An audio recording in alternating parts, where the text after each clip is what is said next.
रिया और रितु काफी अच्छे दोस्त थे। दोनों की आपस में खूब बनती। दोनों एक ही ऑफिस में काम किया करती थी। रिया रितु को अच्छा दोस्त मानती, लेकिन रितु। अरे रिया, तुम लोगों का अपना मकान नहीं है, क्यों नहीं तुम और नरेंद्र भी हमारी कॉलोनी में ही मकान ले लो? हाँ यार, आइडिया तो अच्छा है, लेकिन इतने पैसे आएंगे कहाँ से? अरे, हमारे होते हुए तुम्हें घबराने की जरूरत नहीं है। रुको, मैं अपने दूर के एक भाई से बात करती हूँ। उसका यही काम है, लोगों को घर दिलाना। थोड़ा सा कमीशन लेता है, लेकिन मार्केट के रेट से कम दामों में घर भी दिला देता है। अरे वाह, तुम अपने भाई से बात करो, मैं नरेंद्र से बात करती हूँ। रितु रिया के जाने के बाद अपने भाई को फोन करती है। अरे भाई, कोई मकान बिक रहा हो तो बताओ, मेरी एक सहेली को चाहिए। अरे है ना, पूरे 40 लाख का है। ओ भाई, ठीक है, फिर मैं उसे 45 लाख का बोलूंगी। दोनों मिलकर 5 लाख का आधा आधा बांट लेंगे, ठीक है? रितु रिया को मकान दिला देती है, लेकिन एक दिन उसका नया मकान देखने नरेंद्र की बहन आती है। अरे भैया, मकान तो अच्छा है, कितने का लिया? तुम्हारी भाभी की सहेली ने दिलवाया है, बड़ा ही ठीक रेट में मिल गया नीरू, सिर्फ 45 लाख का। तभी नीरू का पति बोलता है, नरेंद्र, ये तो बहुत महंगा है। मेरे दोस्त ने भी यही मकान सिर्फ 38 लाख में लिया है। चलो मैं तुम्हें उनके घर ले चलता हूँ। दोनों नरेंद्र की जीजाजी के दोस्त के घर जाते हैं, जहां उन्हें रितु का भाई मिल जाता है। क्या बात है, आपने हमें धोखे से महंगा मकान बेचा है। पता है कितनी मेहनत की कमाई का पैसा है। अब ये तो आप उन मैडम से पूछे जिन्होंने आपको ये मकान दिलाया है। उनके कहने पर ही मैंने ये रेट लगाया था। अब नरेंद्र को रिया पर गुस्सा आ जाता है। वो रिया को कहता है, रिया, तुम्हारी सहेली रितु तो एक नंबर की चालबाज और धोखेबाज निकली। मैंने उसके कहने पर इस मकान के 7 लाख ज्यादा खर्च किया है। रिया को भी नरेंद्र की बात सही लगती है। वो चुप हो जाती है। अगले दिन रितु रिया से मिलती है। रितु, मुझे तुझसे ये उम्मीद नहीं थी। तुमने 38 लाख का मकान 45 लाख में हमें बिकवा दिया। रितु अपनी पोल खुलती देख जोर जोर से रोने लगती है।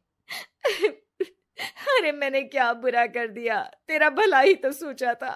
अरे तुझे उस प्रॉपर्टी डीलर की बात पर भरोसा है, लेकिन अपनी सहेली पर नहीं। रिया को रितु के आंसू सच्चे लगते हैं और वो उसे शांत करती है। अरे अच्छा, शांत हो जा, चुप हो जा। सॉरी, हम लोगों की ही गलती है। हमें मार्केट में पहले रेट पता कर लेना चाहिए था। चल सॉरी। अब रितु आए दिन लोगों से रिया के पीठ पीछे बुराई किया करती थी। रितु अपनी ही दूसरी ऑफिस के सहयोगी से कहती है, अरे ये रिया भले ही मेरी अच्छी दोस्त हो, लेकिन एक नंबर की कंजूस है ये। कभी कुछ खाने जाओ तो पैसा मुझे ही भरना पड़ता है। तभी वहां रिया आ जाती है। अरे रितु, सॉरी यार, वो कल के खाने के पैसे तुझे देने पड़े। चेक कर ले, अब मैंने तुझे पेटीएम कर दिया है। अच्छा चल, मैं जा रही हूँ। रिजाइन जो दे रही हूँ, बाद में बात करते हैं। रिजाइन? क्यों? तूने अपनी बेस्ट फ्रेंड यानी मुझे भी नहीं बताया, क्यों? अरे नहीं यार, ऑल सडन प्लान बना। दरअसल ये नया घर का ईएमआई निकालनी काफी मुश्किल हो रही है, तो सोचा घर पर ही कोई बिजनेस कर लूं। अब इतनी थोड़ी सी कमाई में हो नहीं पा रहा है ना। अच्छा अच्छा, क्या बिजनेस करेगी? देख, तू तो जानती है कि यहाँ मुझे सिर्फ 15,000 मिलता है, लेकिन घर में बच्चों का प्ले स्कूल खोलूंगी तो पूरे 4,000 एक बच्चे से मिलेगा। 10 भी आ गए बच्चे तो पूरे 40,000 की कमाई, वो भी घर पर रहकर। है ना अच्छा आइडिया? रितु को रिया की बात से जलन होती है। वो कहती है, अरे फिर 10 क्या 50 बच्चे का ही सोचना। अरे कहाँ यार, घर में इतनी जगह कहाँ। सुन ना, एक काम करते हैं, हम मिलजुल कर किराए का मकान लेकर उसे सजाते हैं। फिर ज्यादा कमरे होंगे तो ज्यादा बच्चे आ सकेंगे ना। हाँ, लेकिन मैं एक बार नरेंद्र से पूछ लेती हूँ। रिया नरेंद्र को सारी बात बताती है।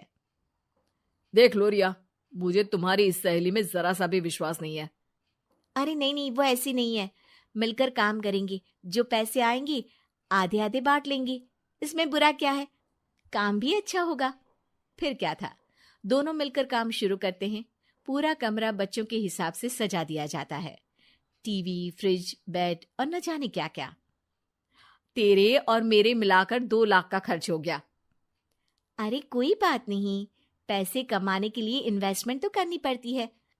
अब इतनी बड़ी रकम है, अच्छा है कि दोनों ने मिलकर कर ली, वरना एक के बस की तो बात नहीं है।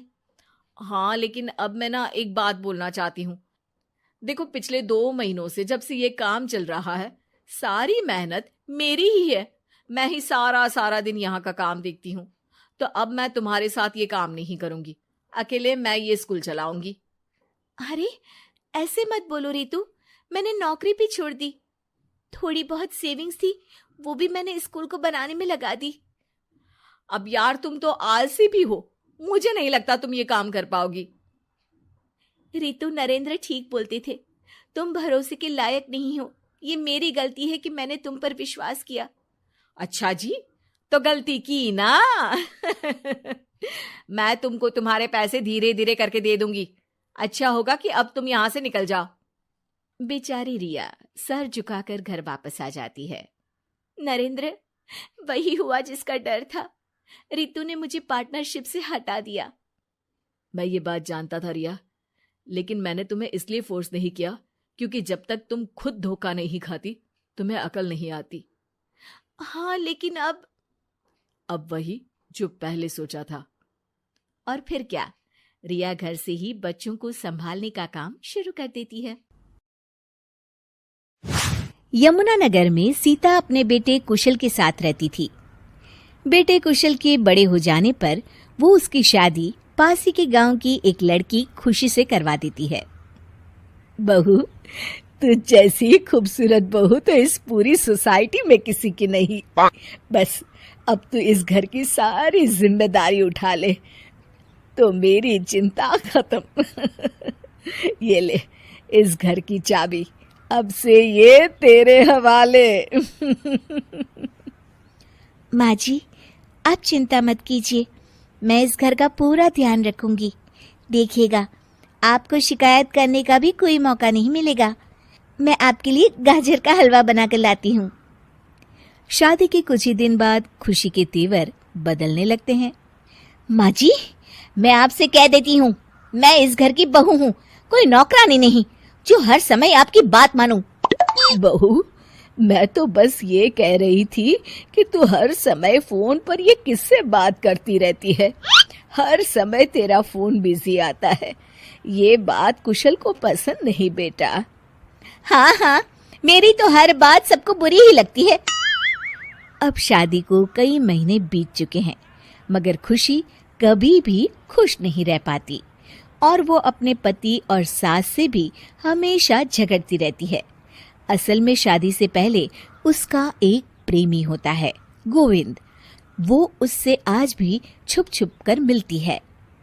गोविंद, मैं अपने पति और सास के साथ खुश नहीं हूँ, चलो ना हम भाग जाते हैं। तुम एक काम करो, घर से सारा कीमती सामान ले आओ, उसके बाद मौका देखकर हम भाग जाएंगे। खुशी के पति और सास उसे बहुत प्यार करते हैं, मगर खुशी फिर भी उन्हें धोखा देती है और धीरे धीरे अपने घर से कीमती सामान को चोरी करके गोविंद को देने लगती है। उसकी सास को घर से सामान चोरी होने का संदेह होने लगता है। बेटा, समझ नहीं आ रहा, ये घर से धीरे धीरे सामान कैसे गायब हो रहा है। कौन सा सामान माँ? अरे वो चांदी के बर्तन जो मैंने बनवाए थे वो दिख नहीं रहे। यहीं कहीं होंगे माँ, आपकी बहू ढूंढ देगी।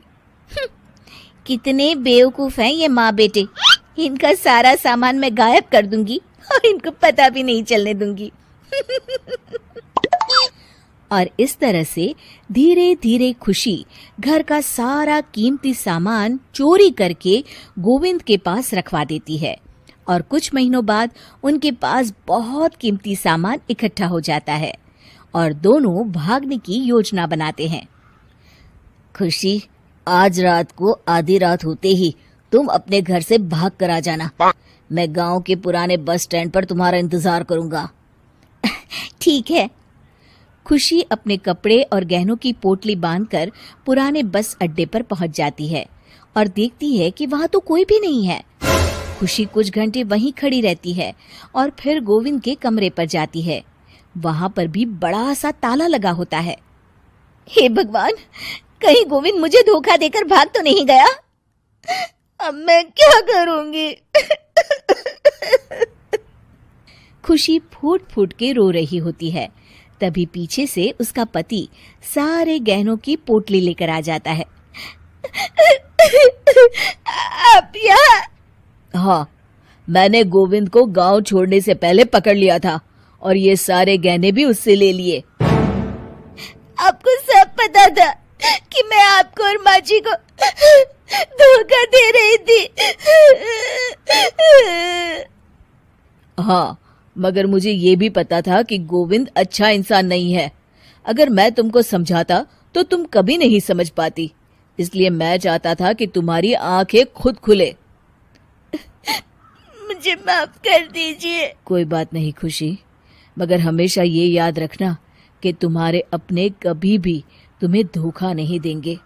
माँ और मैं तुम्हें बहुत प्यार करते हैं और हम दोनों चाहते हैं कि खुशी खुशी खुशी हमारे घर रहे, क्योंकि तुम ही तो हमारी खुशी हो। हाँ, मैं आज के बाद आपको और माँ जी को कभी निराश नहीं करूँ।